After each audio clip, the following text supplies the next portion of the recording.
Boa noite novamente. Estamos serviços mais uma vez, estamos aqui. Agradecemos as visitas que estão aqui. Elas podem se sentir bem no nosso meio. Antes de começar o programa de hoje, gostaria novamente de realizar o convite. Gostaria de passar isso aqui para mim. O videozinho. É fácil, acho que está no pendrive aqui. Está nesse mesmo? Isso, esse aqui, ó. A partir de amanhã, em todas as igrejas adventistas da América do Sul, eles estão com um programa planejado para todas as igrejas adventistas da América do Sul começar, esse programa vai se chamar A Última Chamada. São 10 domingos, onde toda a igreja adventista da América do Sul é para estar falando a respeito desse assunto. Você pode soltar para a gente, Matheus?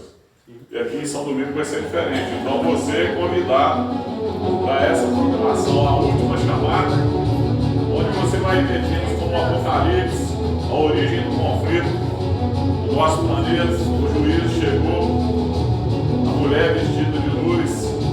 São algumas profecias do Apocalipse que às vezes a gente não entende, fica assustado, mas você estudando de uma maneira simples, você vai entender que não é bicho que estreia a cabeça. Isso aqui traz uma mensagem de esperança para você. Tem pessoas que ficam assustadas ao ler e falar sobre o Apocalipse. Mas você vai saber a partir desse programa que o Apocalipse não é esse bicho de 7 cabeças. É uma mensagem de esperança para cada um de nós, convidando e alertando você, para você se posicionar do melhor lado possível para você obter a vitória. Antes de começar a programação nesse dia, o último dia, eu queria agradecer a Igreja de São Domingos, em geral, porque se não fosse o auxílio de vocês, não teríamos programa. Então todos os membros da igreja de São Domingos aqui, sem exceção, não vou falar nome porque eu seria injusto, todos vocês deram a força para que esse programa tivesse a existência durante essa semana. E principalmente as visitas que abrilhantaram aqui no nosso programa aqui. Fico satisfeito com cada um de vocês que vieram aqui nos visitar, e sempre que vocês quiserem, sintam-se em casa. Eu tenho certeza que a igreja de São Domingos aqui vai abraçar todas essas pessoas que estão visitando aí, e a partir de agora vão fazer um excelente trabalho. Sempre a igreja está aqui disponível para ajudar vocês. E se há um lugar nesse lugar, que é São Domingos, em especial, eu creio que aqui, porque aqui é a casa de Deus. E a casa de Deus é um lugar especial. A gente estudando, a gente vê que só aqui você vai encontrar algumas coisas. Só aqui tem tipos de orações que Deus vai atender você aonde você estiver. Mas a gente estudando a Bíblia, a gente vê que tem orações que Deus só atende aqui na igreja. Só aqui na casa de Deus. Por isso que Paulo fala assim, que a gente deve sempre frequentar a igreja. Por quê? O mundo aí fora aí está cheio de coisas a te oferecer, te bombardeando a todo momento. E o inimigo de Deus está te bombardeando com muitas coisas, muitos presentes que não vão te levar a lugar nenhum. Aqui nessa casa aqui é o lugar mais sagrado que existe aqui em São Domingos, que é a casa de Deus. Então vocês se sintam à vontade quando vocês quiserem visitar. Eu tenho certeza que as pessoas que estão frequentando esse lugar aqui são pessoas idôneas, que a gente já conhecia, mas essa semana eu assim fiquei mais abismado, porque a gente é parente, eu sou primo do Paulo, da Laci, conheço a Silemar, conheço a Lúcia, a irmã que eu comecei a conhecer essa semana, os irmãos lá de trás, mas a gente só conhece mesmo quando a gente convive. E convivendo durante a semana, eu só tenho a agradecer a vocês. E a gente pensa uma coisa, a gente admira pelo trabalho, pela ajuda que vocês deram. Vocês podem ter certeza que, com certeza, Jesus é o mais feliz dessa história. Eu agradeço de coração a igreja aqui de São Domingos. Mas antes de iniciar o tema de hoje, eu convidaria vocês que fechassem os olhos para que nós possamos fazer uma breve oração e nós falarmos desse último tema dessa semana. Foi uma semana especial para nós. Vamos fechar nossos olhos? Amorável Pai, grandioso Deus, te agradecemos por estarmos mais uma vez aqui para adorar ao Pai e exaltar o teu nome. Amém. Entregamos, Senhor, cada vida aqui nesse local, em tuas mãos. Te pedimos, Senhor, que abençoe essas famílias dessa localidade. Guarda-nos, Senhor, de todo mal e nos ilumine para que nós vamos estudar nessa noite. É o que te pedimos e agradecemos em nome de Jesus. Amém. Irmãos, vou chamar vocês todos de irmãos, tá? São todos filhos do mesmo Deus. Filhos de todos do mesmo Deus. Mas o tema de hoje é muito importante para cada um de nós, porque eu queria contar para vocês devem ter assistido um Fantástico há poucos dias, um milionário nos Estados Unidos. O que ele fez? Ele estava pagando um dinheiro sensacional, né? Se vocês quiserem ficar milionário, é só procurar ele, porque ele estava querendo que alguém provasse para ele para onde ele iria depois que morrer. Se vocês querem, né, nós temos baseado na palavra de Deus certeza disso, mas eu estou admirado assim de uma pessoa estudada, uma pessoa milionária que tem tudo no mundo, tem tudo, tem casa, carro, avião, tem tudo. E parece que ele não tem paz, porque ele não sabe para onde que ele vai.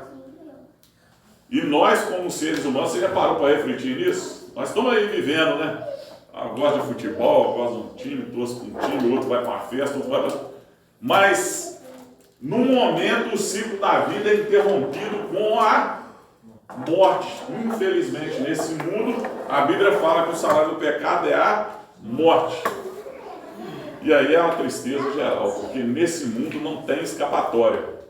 A morte vem tanto para rico quanto para pobre, quanto para bonito, quanto eu não vou falar os menos bonitos, né? Os mais gordos, os mais baixos.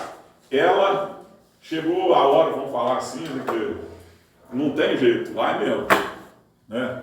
E as pessoas deveriam refletir. Você já parou para refletir para onde você está caminhando? E você já parou para refletir depois, né, se a gente morrer, para onde que a gente vai? Eu gostaria de contar uma história para vocês que eu gostava muito. Eu amo história. Eu, inclusive, voltei a estudar depois de muito tempo. Aí nós estamos fazendo, né, a faculdade de História. Mas eu sempre gostei desse assunto de história. E se tem um lugar aqui no Brasil, porque eu morei em São Paulo, eu gosto muito de visitar museu. Visitei o Museu do Ipiranga, não sei quantos conhecem o Museu do Ipiranga aqui. Esse ano o Brasil vai completar 200 anos de independência. Vai ter uma festa especial lá em São Paulo. 7 de setembro, o museu lá está todos sendo reformados. E eu sempre, quando eu morava em São Paulo, gostava de visitar o Museu do Ipiranga. Lá, nas margens do rio do Ipiranga, onde morreu Dom Pedro I, está lá enterrado no mausoléu lá. Agora, o outro lugar que eu amava visitar, e que vocês viram pela televisão aí há poucos dias, eu fiquei chateado, fiquei triste, quando o Museu de História Natural do Rio de Janeiro pegou fogo lá na Quinta da Boa Vista. O lugar, rapaz, que eu amava visitar. Não sei quantos aqui tiveram a oportunidade lá, mas era um dos lugares que eu ficava mais fascinado, porque você chegava lá, tinha lá aqueles dinossauros montados, tinha lá, por exemplo, aquelas múmias do Egito, mas era uma riqueza, pegou fogo naquilo tudo. E um dia eu chamei meu primo para nós irmos lá visitar o museu. E aí a gente chegou lá, eu vi aquelas múmias, num lugar lá de vidro assim, aí de repente eu vi só uma cabeça mumificada, uma cabeça mumificada, sem o corpo, estava lá no vidro assim, e aí eu cheguei pro meu primo, olhamos bem, né, a feição, uma pessoa fechada assim, toda mumificada, só a cabeça. E aí eu olhei para ele e falei assim, o que será dessa vida aí? O que será que ele passou na vida dele? Hoje ele está sendo aqui, como é que chama? Um passatempo das pessoas olharem e admirarem aquela... Mas e quando ele viveu? Aquele tempo, ó, será o que ele fez da vida? A gente não tinha essa história lá, mas tinha a cabeça dele. Outra coisa, eu também, assim, meu projeto de vida, eu estou com 46 anos, quem sabe Deus me dá a oportunidade, é de visitar Pompeia e Herculano. Não sei quantos aqui já ouviram falar de Pompeia e Herculano, já viram? Na Itália, já viram? A cidade de Pompeia e Herculano. O que acontece? Lá tem o Monte Vesúvio, onde aconteceu uma erupção. Algumas pessoas se agarraram às riquezas naquele momento, o vulcão entrou em erupção. O que aconteceu com as pessoas? Ficaram, né, carbonizados, morreram carbonizados com a cinza do vulcão, e do mesmo jeito que eles morreram, eles ficaram ali. E hoje, você pode ir lá na Itália. Eu tenho um vizinho ali em Berizada ali que já foi lá, ele mesmo me falou, que é o Kleber, né? Todos já ouviram falar do Kleber. Lá em Pompeia você pode ver lá as pessoas da época de Cristo, porque quando aconteceu a erupção foi no ano 79 da nossa era. Jesus morreu no ano 31 da nossa era. Então 40 anos depois, quase 50, aconteceu a erupção do vulcão do Vesúvio. E aí permaneceu tudo intacto. Aquelas pessoas que não conseguiram fugir, elas morreram carbonizadas. Alguns lugares eles encheram com gesso, mas aí você pode ver do jeito que a pessoa morreu, ela está lá.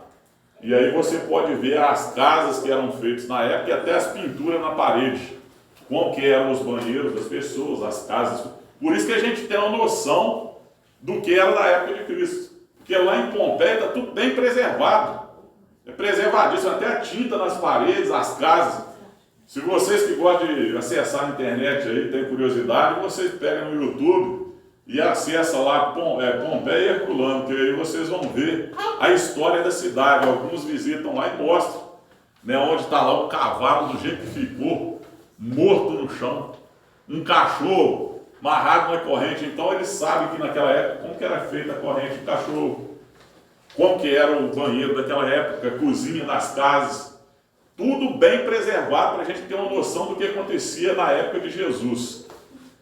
E aí eu vou falar hoje a respeito desse tema. Porque se você está preocupado com o dia da manhã, ou se não está, porque tem pessoas que falam assim, que é ditado. Tem 3 coisas que não discute: política, religião e futebol. E eu sou contra essa filosofia. Eu vou falar por quê. Futebol vai te levar para o céu? Política vai te levar para o céu? Agora, religião, se você andar pelo caminho errado, vai fazer o quê? Ou vai te tirar do céu, ou vai te levar para o céu. Então, é uma coisa a se pensar e refletir, né? Então, a gente vai estudar sobre esse tema de hoje, porque as pessoas têm inundado nos nossos dias de doutrinas falsas. Até os filmes e desenhos que você assiste na televisão está embasado em ideologia que torna a pessoa assim com aquele ponto de interrogação. Ué, a pessoa morreu, vai para onde? Alguns pensam que vai encarnar. Uns já foram cachorro na outra vida, se encarnaram num príncipe agora, depois vai virar um camelo na outra vida. Isso é uma filosofia, ideologia que eles pregam por aí. Mas será que isso é bíblico? E aí é que nós vamos ver hoje, no que eu acredito. No Egito, por exemplo, o que eles faziam? Rodrigo Silva outro dia estava falando que ele ficou decepcionado quando chegou no Egito, porque ele queria ver uma casa de um egípcio da época de Moisés. Foi a maior desilusão dele. Quando ele chegou lá, não conseguiu achar casa nenhuma, só achava o que? Pirâmide. Porque os egípcios eles davam muita importância ao que? À morte deles. Então eles preparavam a morte deles. Na vida eles faziam casa de tijolo, a casa de qualquer maneira, a casa depois acabava. Mas para a morte, eles preparavam aquele sarcófago, como eu falei para vocês, lá no Museu de História Natural tinha, com aquelas pinturas, as pirâmides muito bem preparadas para não acabar. E aí a gente vai estudar a respeito desse tema. Nós devemos acreditar em encarnação ou na ressurreição? O que a Bíblia nos diz sobre isso?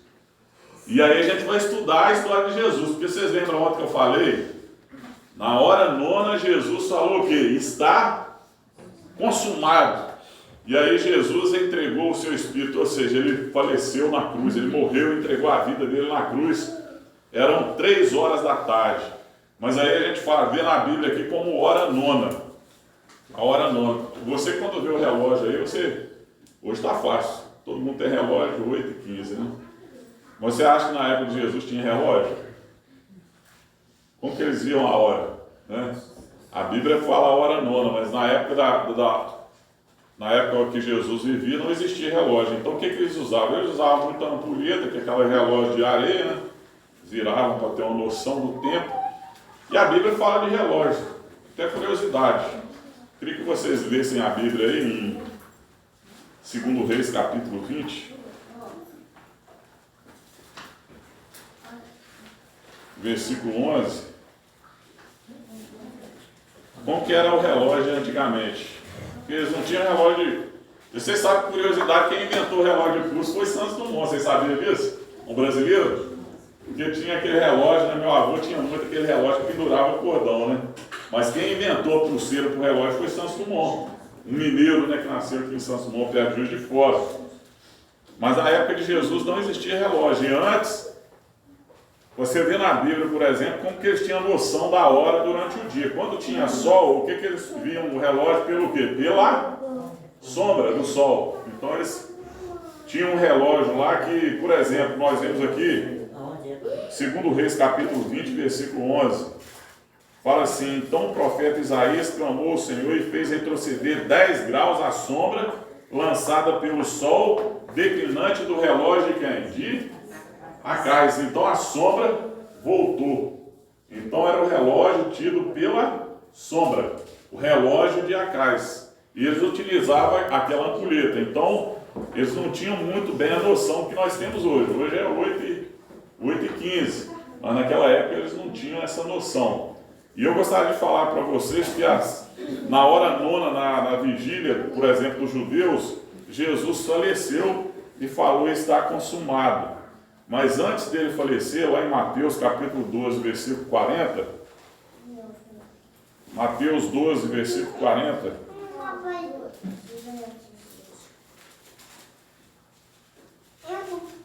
ele falou o seguinte: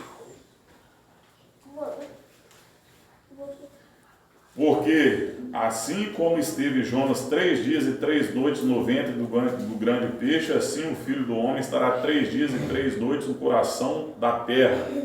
Então aqui é uma profecia que Jesus falou para os discípulos e para aqueles homens. Assim como Jonas esteve no ventre da barriga do peixe, eu vou estar também na terra ao morrer. E conta que com algumas pessoas elas têm assim sempre aquela curiosidade sobre como era o relógio daquela época. Se você contar 3 dias de 24 horas, você vai ver que Jesus morreu 3 horas da tarde, na sexta-feira. Aí, no caso, 3 dias seria 3 horas no sábado, 3 horas no domingo, 3 horas na segunda-feira, que era para ele ressuscitar. Mas a Bíblia ela não conta dias de 24 horas, ela conta 3 dias mesmo. Quando Jesus morreu, ele morreu 3 dias, por quê? Quando ele morreu, era o que para os judeus? Sexta-feira.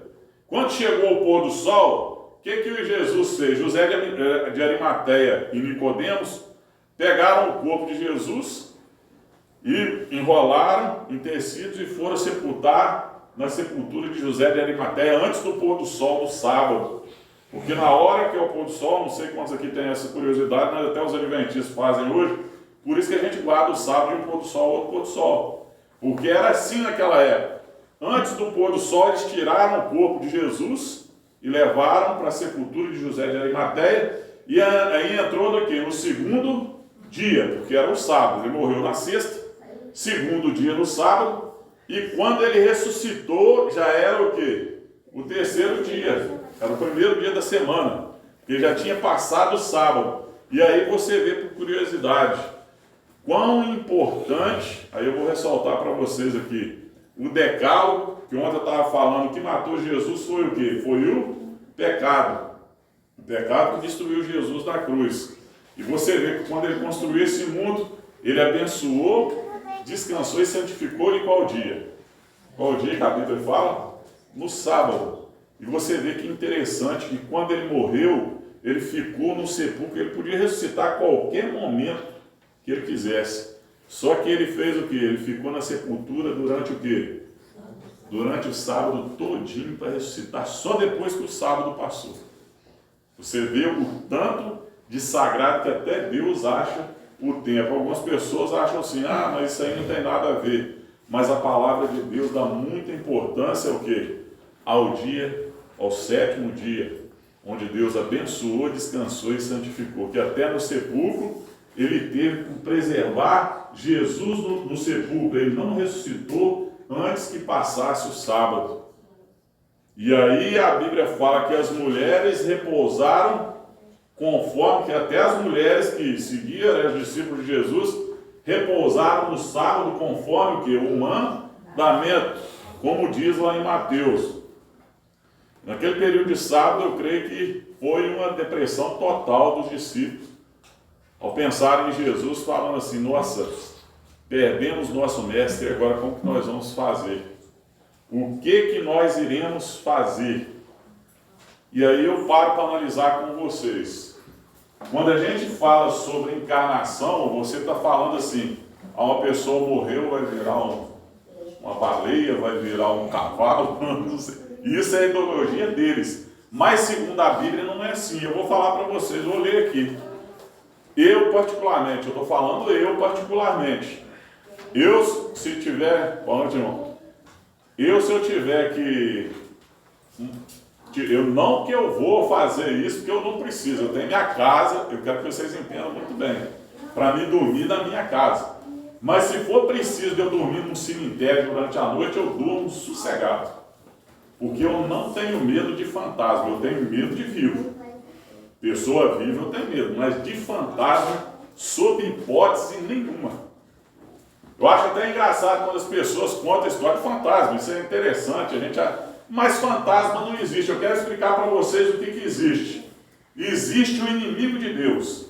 Satanás existe, e os anjos maus, os demônios. O que eles fazem? Eles usam do medo do ser humano e eles personificam pessoas que já morreu. Pessoas que já morreu, você vê alguém falar assim: nossa, fulano de tal morreu, apareceu ali. Se você tiver medo é só me chamar, tá? Eu vou lá, tranquilamente. Por quê? Eu vou ler um versículo na Bíblia para vocês, em Isaías capítulo 8, versículo 19 e 20. Isaías capítulo 8. Eu estou falando isso, gente, não para me desafiar o mal, tá? Eu estou falando a realidade do que a Bíblia diz. Isaías capítulo 8, versículo 19 e 20. Olha como Deus é claro em falar para vocês. Se você chegou aqui nessa noite aqui com medo de fantasma, eu falo para vocês, podem ir embora sossegado. Depois entrar na sua casa sem medo. Agora de vivo você fica um pouquinho com receio. Que um dia, igual, eu não sei se eu contei aqui na igreja, né? Estava contando com o Paulo, né? Eles me pararam na estrada ali, botaram a arma na minha cabeça assim, e falaram: agora eu vou te matar, um ladrão ali que fez isso. Aí o do vivo você tem que ter medo. Mas de morto, eu vou ter medo de morto. A gente tem que ter o respeito, devido de respeito, porque a pessoa morreu, a outra, o ente querido, sente.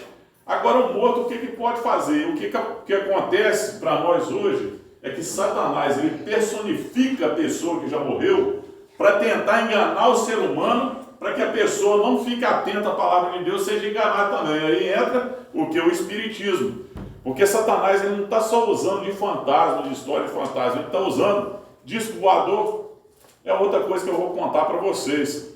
Ah, fulano viu o disco voador, você acredita nisso? Eu acredito que Satanás ele tem o poder, que é um anjo mau, ele está no nosso mundo, de fazer aí um disco voador passar na sua frente. Isso eu acredito. Acredito que ele aparecer como um ET na sua frente, eu acredito. Mas você não precisa ter medo, porque isso aí são coisas diabólicas. Isso são coisas elaboradas por Satanás. O que a Bíblia fala é a respeito de anjos bons e anjos maus.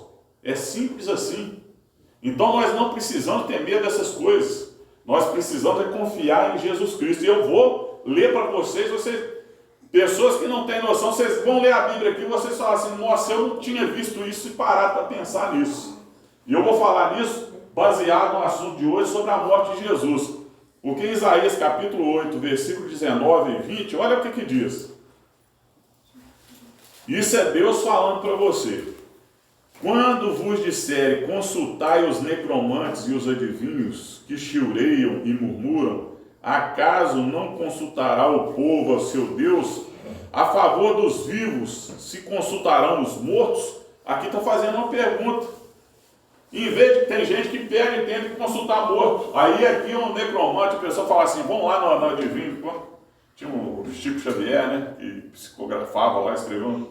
Aí eu vou lá consultar um morto.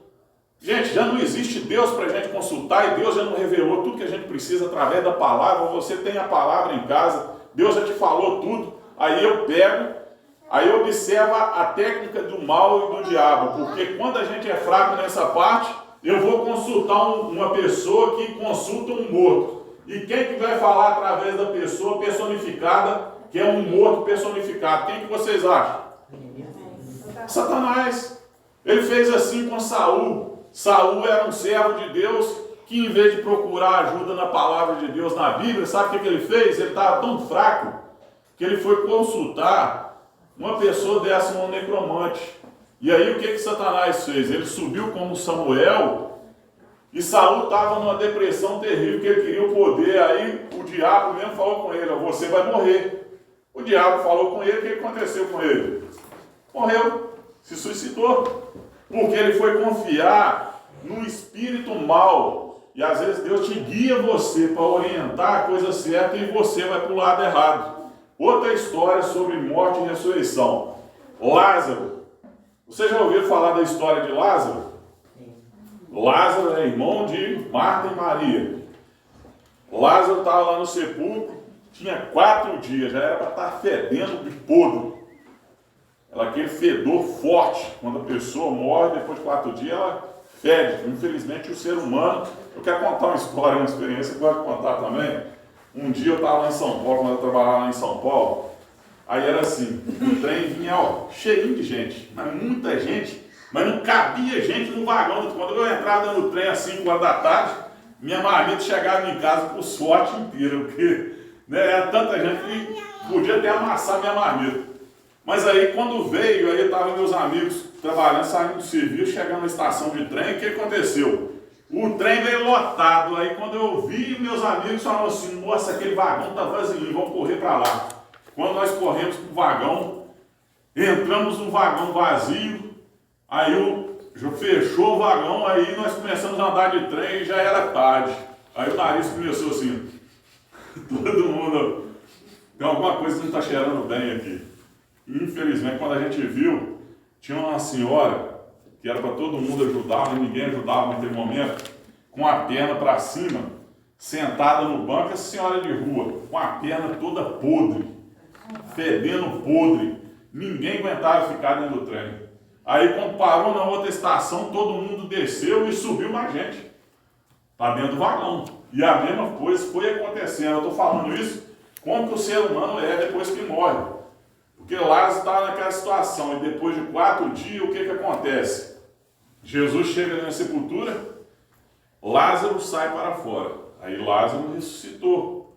Fala que ele ressuscitou, ele não encarnou. Se tivesse que encarnar, como que Jesus ia ressuscitar Lázaro? Se Lázaro tivesse virado um camelo, um cachorro ou outra pessoa qualquer, como que Jesus ia chegar para Lázaro e falar assim: Lázaro, sai para fora. Aí Lázaro vai e sai para fora. E aí eu quero perguntar uma coisa para vocês.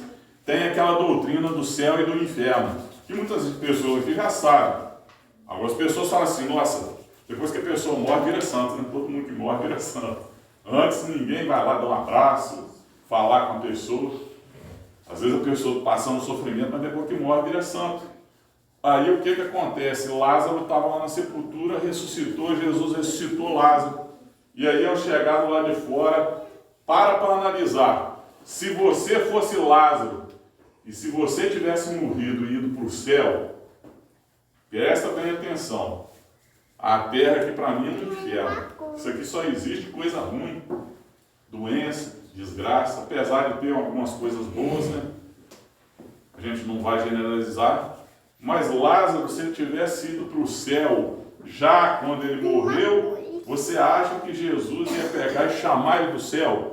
Se eu fosse Lázaro, estou falando eu particularmente, e tivesse morrido e já subido para o céu, e Jesus me chamasse para essa terra, a primeira coisa que eu ia chegar era reclamar com Jesus. Jesus, eu estava lá no céu, tocando água, estava numa vida boa, o Senhor vai me chamar para esse inferno aqui de novo? Então aí você vê que essa doutrina, que a pessoa quando fala assim, morreu, já subiu para o céu, não foi para o inferno, isso não tem embasamento bíblico. O que tem embasamento bíblico é que a Bíblia fala assim: os vivos sabem que hão de morrer, mas os mortos não sabem coisa nenhuma. Quando nós morremos, nós vamos para o cemitério. Lá no cemitério a pessoa apodrece. Mas aí, o que acontece? Quando nós lemos na Bíblia, lá em João capítulo 5, João capítulo 5,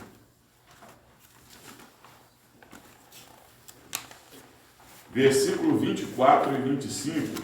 Eu vou ler aqui mais rápido aqui, mas vocês podem, qualquer coisa que vocês quiserem, o versículo aqui, eu cedo para vocês. João capítulo 5, versículo 24 e 25 diz o seguinte: Jesus falando: em verdade vos digo, que quem ouve a minha palavra e crê naquele que me enviou tem a vida o quê? Eterna. Não entra em juízo, mas passou da morte para a vida. Em verdade vos digo, que vem a hora, e já chegou, em que os mortos ouvirão a voz do Filho de Deus, e os que ouvirem viverão. E aí fala aqui no versículo 29, os que tiverem feito o bem, olha como a Bíblia é clara sobre esse assunto, e a gente não precisa ter dúvida. Aqui fala assim, os que tiverem feito o bem, para a ressurreição da vida. Aqui fala sobre ressurreição. E os que estiverem praticado o mal, para a ressurreição do juízo. Aqui a Bíblia aqui fala muito claro, no versículo 39 e 40, fala assim: examinar as Escrituras, porque julgais ter nela a vida eterna, são elas que testificam de mim. Contudo, não quereis vir a mim para terdes vida. Então aqui fala assim, vai chegar a hora em que Jesus, quando voltar a segunda vez, que ele já está voltando, e aí ele vai dar um brado dele e falar assim: ressuscita. Aqueles que estiverem feito o bem